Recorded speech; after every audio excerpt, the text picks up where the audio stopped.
Welcome to Managing Stormwater in Oregon 2020. My name is Greg Mint. I'm Executive Director of Northwest Environmental Business Council, and we've gone virtual.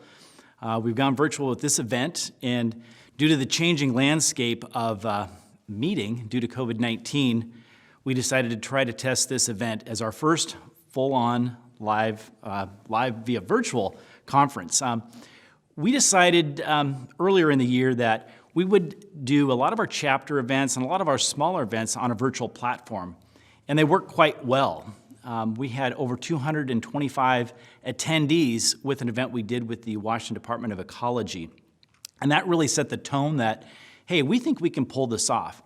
But because of that changing landscape and not being able to have face-to-face meetings that we're known for, we put off and postponed many of our conferences to the fall. And so my hope was, and I think everyone's hope was, things would change rather quickly and we would be back on track for the fall. That certainly didn't happen. And so we decided, why don't we test this conference on the virtual platform and deliver what we always deliver, great content for industry. And so this is our first attempt to do it. We think we're going to execute well and said, let's try it. So today you're going to see 3 great keynote speakers, and you're going to see 4 different tracks of educational topics. And it's going to be fantastic. It truly is going to be a great event. We actually have a higher number of attendees than we did last year of our face-to-face meeting.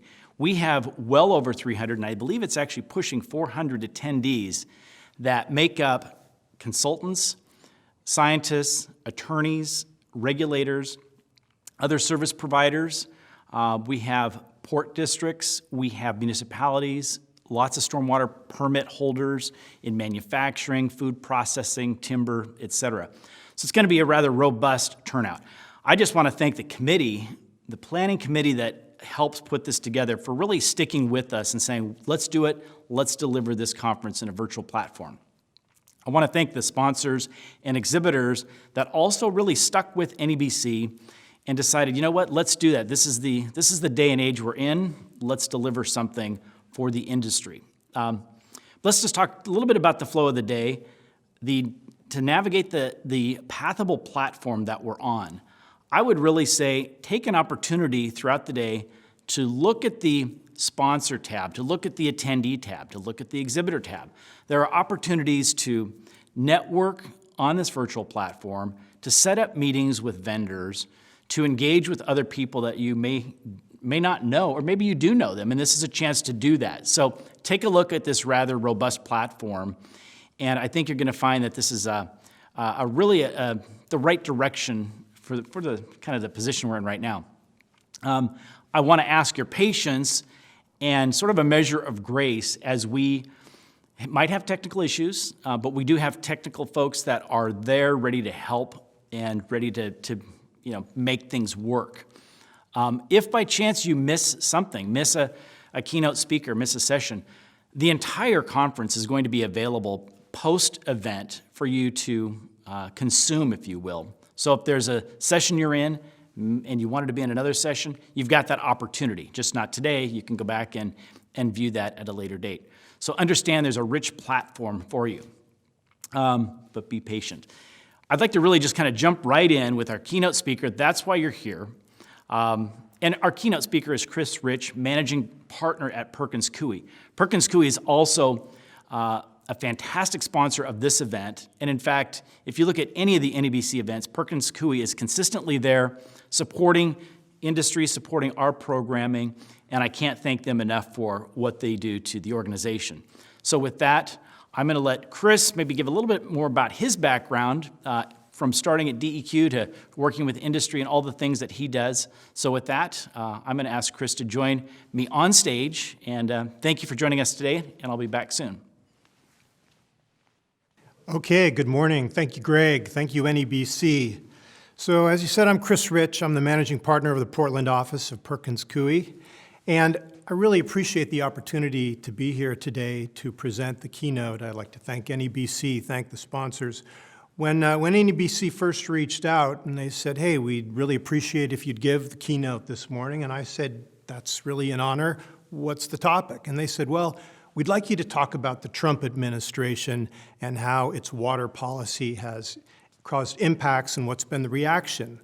And I said, okay. And they said, but remember, don't say anything controversial. To which I said, right. Because it's a foregone conclusion that as soon as you say, I'm going to talk about either the Trump administration or prior to that, the Obama administration's water policy or environmental policy, that there's an automatic reaction that there must be some partisan position here. So before we go there, I'd actually like to start a little bit further back. It was the beginning of a new decade. A presidential candidate said these inspiring words: "Environment is not an abstract concern or simply a matter of aesthetics or of personal taste, although it can and should involve these as well. Man is shaped to a great extent by his surroundings, our physical nature, our mental health, our culture and institutions, our opportunities for challenge and fulfillment, our very survival. All of these are directly related to and affected by the environment in which we live. They depend upon the continued healthy functioning of the natural systems of the earth." And of course, you're thinking, okay, I think I know who said that, and it was, of course, none other than Richard Milhous Nixon, 1971. Some of you may say, wait a minute, how could that be possible that a Republican could say such positive things about the environment? And certainly it's true that we've become very partisan. Well, let's explore the background a little bit. I think that's a great place to start today. 1962, biologist Rachel Carson wrote the book Silent Spring, which was a warning against the use of chemicals, specifically pesticides, and the impact on the life cycle of birds. In 1969, there was a massive oil spill off the coast of Santa Barbara, which fouled one of the most pristine areas of the coast. In 1969, the Cuyahoga River in Ohio caught on fire after decades of petrochemical releases from industry and from municipalities upstream. This had actually not been the first time that this had happened. On December 24th of 1968, the Apollo 8 astronauts sent back the first photograph of the Earth from space. This photograph is called Moonrise. Environmental historians have said that it may be the most significant photograph ever taken because for the first time, people saw the Earth not necessarily as an infinite resource, but as something finite floating out in space. So indeed, from this 1960s moment, from this perspective, the Congress of 1969 started having a discussion. And from that discussion, there was the National Environmental Policy Act of 1970, signed into law by Nixon, Clean Air Act of 1970, also signed by Nixon, Clean Water Act of 1972, Nixon, Endangered Species Act of 1973, also signed into law by President Nixon. Now, all of these were passed with almost unanimous support in both the House and the Congress from Republicans and Democrats. And indeed, if you look at the history of additional adoptions, TSCA in 76, Clean Air Act amendments under Carter in 77, Superfund under Carter in 80, Superfund amendments, other Superfund SARA amendments in 1986 with Ronald Reagan. George Herbert Walker Bush ran on the environment and passed the Clean Air Act amendments of 1990. And then it really wasn't until some TSCA amendments under the Lautenberg Act in 2016 under Obama that we saw significant changes. But the fundamentals of the federal environmental laws, the platform upon which really all of the work that we do in environmental regulation was built during those early days and was built with bipartisan support. So the question is then, where did we go from there? Well, the first cracks in the pavement started to be seen when President Carter in 1979 installed solar panels on the roof of the White House. And then upon taking office, one of the things that President Reagan did was to have them removed. President Reagan, they say, objected to the idea that the White House was promoting one form of energy over another. The concept of a free market economy started creeping in to politics. And as the environmental regulation and the regulatory state grew, the impact and the costs in real life started to cause divides between industry and between pro-environmental factions, and also it started to become a more partisan movement. And we have seen that there have been subsequent experiences in America that further continued polarization. The meltdown at 3 Mile Island in 1979 caused a huge question about the viability of nuclear energy. Prior to this, when the nuclear energy industry was nascent, they said that it was going to be too cheap to even meter, and 3 Mile Island called that into question. The Sagebrush Rebellion of the late 70s and 1980s showed that there was great impacts of federal land management on the locals, and there were armed conflicts fighting about who should have control. The Exxon Valdez oil spill in 1989 showed that there were real upsides and downsides of having a strong domestic energy production. Certainly the fishing industry of Prince William Sound was changed for decades after that. There was the spotted owl conflicts between the Endangered Species Act and the timber industry in the Northwest in the early 90s, as well as salmon declines, which caused also questions about water quality. We had questions about timber clear cutting. We had overfishing. We had questions about whether the dams on the Columbia River should be reduced or even eliminated. We had fights about whether there should be drilling in the Arctic National Wildlife Refuge, arguments about whether crops should be genetically modified.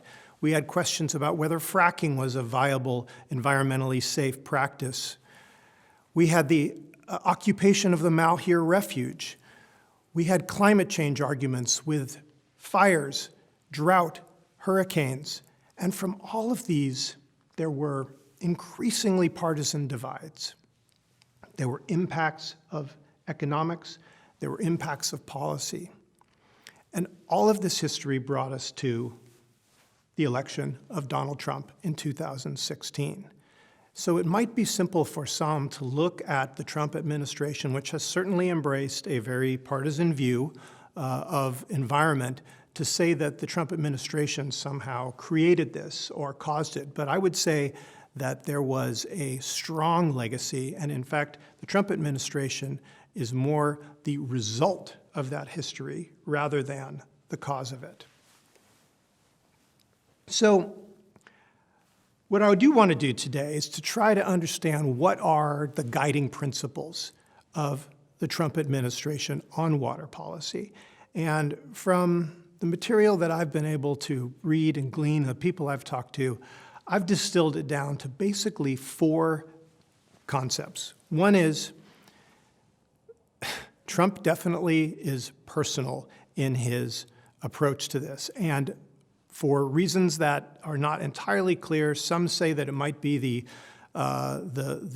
2011 White House Correspondents' Dinner when President Obama made a number of jokes about President Trump.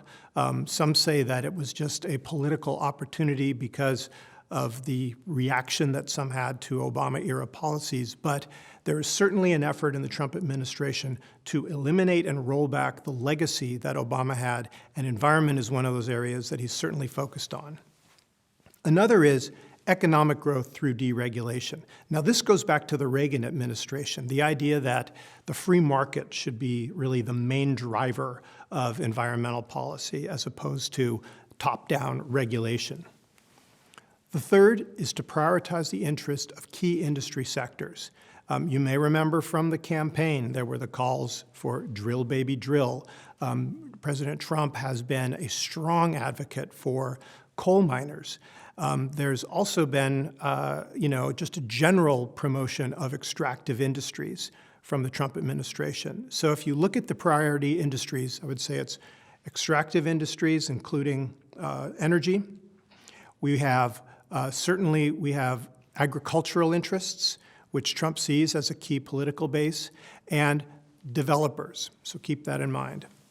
And the fourth is Trump openly promotes partisan issues that tend to incentivize his base and at the same time create resistance on the more progressive side of the political spectrum. And Trump basically openly embraces that. So from these four tenets, what Trump has done is he's hired a number of people to actually implement these policies. Now, I don't see Trump as a particularly ideological president in terms of the environment, but he's certainly handed over the keys to the policy makers that have very strong ideology and very strong positions. So I want to explore some of the people that are actually making this policy. Now, of the 20 really top environmental professionals in the Trump administration, approximately 15 come from industry and about 5 come from states that actively opposed actions and regulations under the Obama administration. So let's review a few. Scott Pruitt was Trump's first head of the EPA. He was an Oklahoma attorney, politician, Oklahoma State Attorney General. To say that he was embattled is probably fairly generous. You may have remembered that he ultimately resigned after a number of controversies, including over travel, security, housing, nepotism, use of public funds, self-dealing, lobbying, no-bid contracts. Now, these were all accusations, but ultimately what Scott Pruitt was brought in to do was to help roll back the legacy of the Obama-era regulations, which he was fairly effective in doing. Now, from Scott Pruitt, the EPA was handed over to Andrew Wheeler. Now, Andrew Wheeler was the consummate Washington insider. He was associated with Senator Jim Inhofe of Oklahoma, and he was a lobbyist with the coal and the energy industry. And he was very close connected to Robert Murray of Murray Energy, which was a coal mining company that was also very close to the Trump administration. And Wheeler was recommended by Murray to take over. Now, this is, again, you see this very close connection. Both Scott Pruitt and Andrew Wheeler were effectively mentees of Senator Jim Inhofe, and both were connected to the coal industry. And in fact, it was Robert Murray that gave Trump a confidential memo that was called the Action Plan on how Trump should start dismantling some of the Obama-era restrictions and what he could do to promote coal development in the U.S. David Ross is the head of the Water Office. He really made his name by challenging the EPA's Clean Water Rule as an Assistant Attorney General for the state of Wyoming, which we will talk about. And he's really was brought in because he was deemed to be a prime candidate to repeal and replace some of the Obama-era regulations as he demonstrated. David Dunlap, that's the Deputy Head of Science Policy. He was a former policy chief at Koch Industries and also was the Vice President of the Chlorine Institute. So, you may remember when Trump was campaigning, there was target number 1, and target number 1 was the 2015 Obama-era rule, Waters of the United States, what we call the WOTUS Rule. Now, the WOTUS Rule has been talked about a lot, but in its simplest form, what this rule did was that it took the definition in the Clean Water Act of waters of the United States, and it attempted to further define what exactly waters and wetlands are in the definition and which ones are out.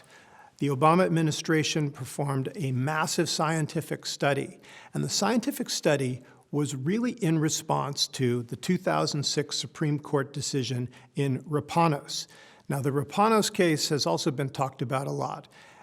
It had a 5-justice majority, but 4 of them, under Justice Scalia, actually said that that was the majority opinion, but you need 5 votes. So Justice Scalia, in his opinion, basically said that they wanted to see really a direct connection between what waters were regulated and actual navigable waters.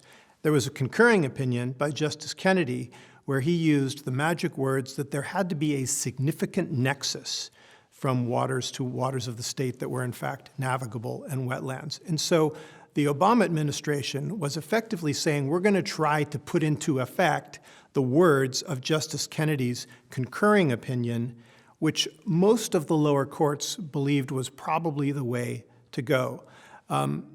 Now, this immediately caused huge blowback, and there were 27, in fact, there were 27 states that challenged this. Lawsuits by the Farm Bureau, Home Builders Association, industry groups.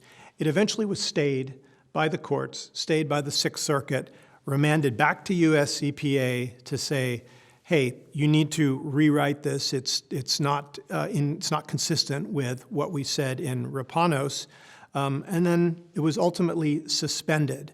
Now, this again, why did the Trump administration focus so early and so quickly on the WOTUS Rule? It really fit perfectly well within Trump's philosophy. One, it was an Obama-era regulation, so that was rolled back. Two, it impacted the key industries that Trump was interested in promoting. Third, it was an example by many of what was perceived as government overreach. And four, by repealing that, it certainly drove the more progressive environmental interests and some in the science community fairly insane. And again, when you read the comments on the rule, you read one article that says that it was a reasonable approach to implementing what the Supreme Court said. Others say it was a dramatic overreach of government regulation.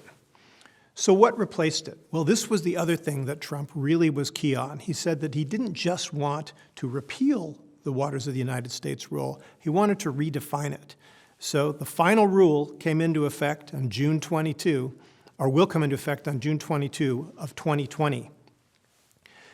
This effectively changes the definition to a much closer read to what Justice Scalia and his majority opinion said in the Rapanos case, where you need to have a really close nexus between wetlands and waters to actual A1 navigable waters.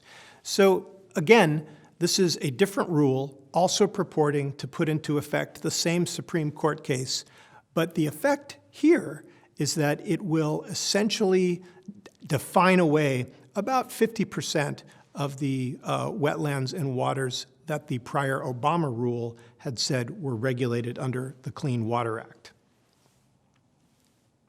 Now, the fight's not over, because already 17 states and 2 cities and at least 2 environmental groups have filed suit to prevent the new Navigable Waters Protection Rule, as it's called, from going into effect. So we will expect to see a whole nother cycle of court cases, of appeals, potentially remands back to EPA. Another significant action on the water quality side was that both the Congress and the Trump administration were very keen to repeal the Stream Protection Rule. Now again, think about key industries. The Stream Protection Rule really affected the surface mining industry, and so this was significant for coal developers in the U.S.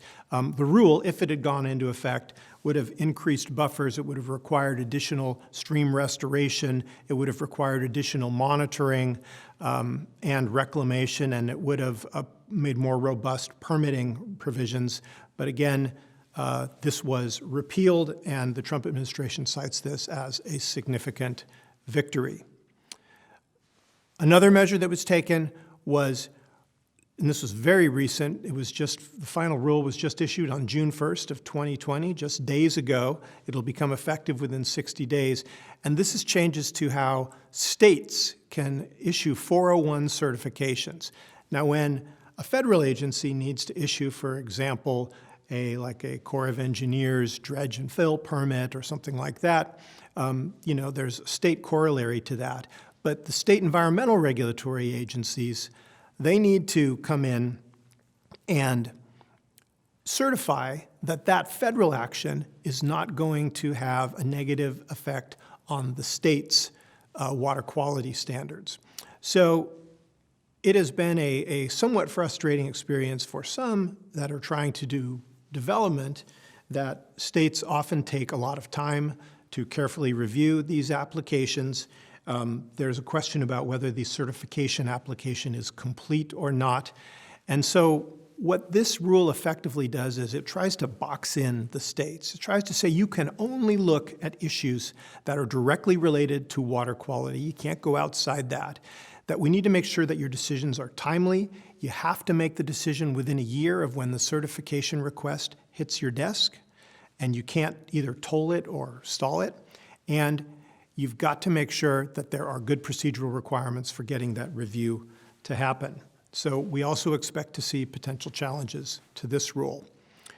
Other water quality related actions that are in play, there are lead and copper revisions under the Safe Drinking Water Act, and there's a question about when and how and what levels those are going to be set for drinking water. Similarly, there is a perchlorate drinking water regulation that is actually under court order to be issued in June, although we understand very recently that the Trump administration indicates that it may actually look to rescind its earlier determination and go back and say, maybe we need to relook at that science despite the court order. One area that I could say is maybe a shining example of some bipartisan support is in the area of perfluorinated compounds, PFAS. So there is bipartisan support for establishing maximum contaminant limits, or safe drinking water limits for certain PFAS compounds, and that is moving through the process. What's inspection enforcement looked like under the Trump administration?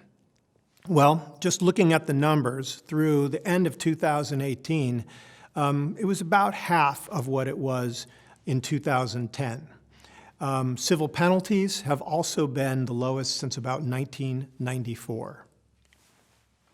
So how have the states reacted? Well, states have felt that they have needed to step into the gap in some regard. Both the states of Oregon and Washington joined lawsuits against the repeal of the WOTUS Rule, and similarly, they've also both joined appeals challenging the issuance of the new Navigable Waters Rule that the Trump administration would like to use to replace the WOTUS Rule.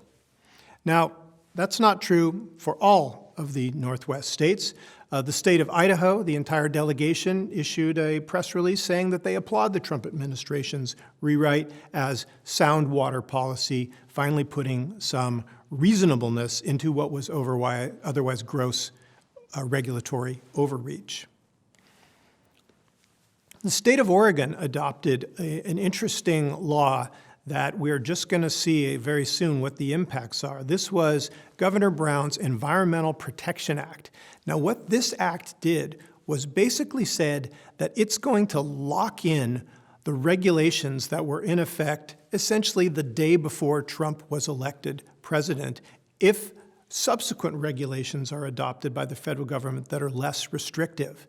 Now, it's going to be really interesting to see how this plays out, particularly with regard to the replacement of the WOTUS Rule, because if wetlands are no longer going to be jurisdictional, for example, under a new EPA rule, then how does the DEQ plan to do 401 water quality certifications on that? And there's an innate conflict that's coming, so we should stay tuned for more litigation and certainly more discussion on that. So state enforcement has definitely stepped in where there have been any perceived, stepping back by the federal government. State of Oregon DEQ, State of Idaho DEQ, Washington Department of Ecology have continued business as usual. Remember, they have their delegated federal programs, including under the Clean Water Act, and they have their own state statutory programs. And even if the Trump administration has said that they want to take a less aggressive approach to environmental regulation, the states can step in and do that, and indeed they have. The other issue is that environmental groups certainly are free, as private attorneys general, to continue to file citizen suits and 60-day notices if they believe that either the federal or state governments aren't enforcing the federal statutes, including the Clean Water Act. Now, you say that there are backstops here, but there is certainly a potential for a state-by-state differences and more of a patchwork approach on enforcement. The Trump administration, in the meantime, even during COVID-19, has committed to rolling back at least 45 more environmental regulations. And so we think that that is going to continue. So where does that leave us? It certainly puts us in a position where there is going to be prolonged uncertainty. It is not out of question that we could end up in a cycle where the 2015 Obama WOTUS Rule is repealed and replaced in 2020 by the Trump administration. And if a new administration comes in 2024, it's certainly possible that they could replace the Trump administration rule or try to go back to the Obama-era rule, all of these creating a cycle of lawsuits, challenges in the courts, and more specifically, uncertainty for the regulated industry. So I want to leave today with 3 revolutionary ideas. Number 1, we can't live in a perpetual cycle of uncertainty. It is bad for business, it's bad for the environment, and it doesn't actually allow us to focus on what might be common interests. It puts us in a perpetual state of conflict. 2, we need to elect collaborators. Collaborators is not a word that should be rejected. There was a time when we had in our Congress and in our state houses the idea that there were people who worked across the aisle because that's how things were done. When you look at the Clean Water Act or the Clean Air Act or the other early environmental statutes, they are full of compromises. They were adopted with different viewpoints, but they were adopted. And the fact that we haven't been able to really make a lot of progress is a signal that maybe there was a better way. And the third is that we need to find our 1960s moment. When the 1969-1970 Congress said, we have a perceived shared crisis, it was just that. It was a shared crisis. Looking around today, it is clear that we are more divided, more partisan than ever, and that we need to stop and say maybe there are things that we can come together and we can find a way to actually work and solve problems and not end up in a cycle of perpetual uncertainty. And of course, if all else fails, call your lawyer. So with that, thank you very much. I'd like to return it back to NEBC, and thank you all. Enjoy the conference. It's going to be a great day.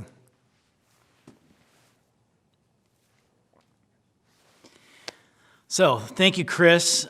Great presentation. Way to kick off our first virtual event. That was fantastic. Really appreciate that. And again, remember, for those of you that may have had trouble logging in, we're just kind of getting going, this will be recorded. You will have access to this in the coming days. So just know that we're going to have all this content available to you coming soon. So what's next? We do have a short break. Click on and if you look at the Pathable site, you will see a go to break and next agenda items. Click on that button. This will take you to your next session within the conference, and you'll have a little bit of break until 9:30. That's the start time of the breakout sessions. So this is your chance to visit some exhibitors, check out the sponsor pages, take a look at Chris's bio and other information about upcoming speakers. It's a chance to get some coffee, have your breakfast, etc. So get settled in, be back at 9:30, and meet some people here at the conference. We've got this great platform for you to take advantage of. With that, we'll be back on the main stage. This is the main stage for our lunch presentation with Kevin Colton. So make sure you're back for that. I think it's going to be a fantastic sort of luncheon talk. So with that, we'll see you back here soon.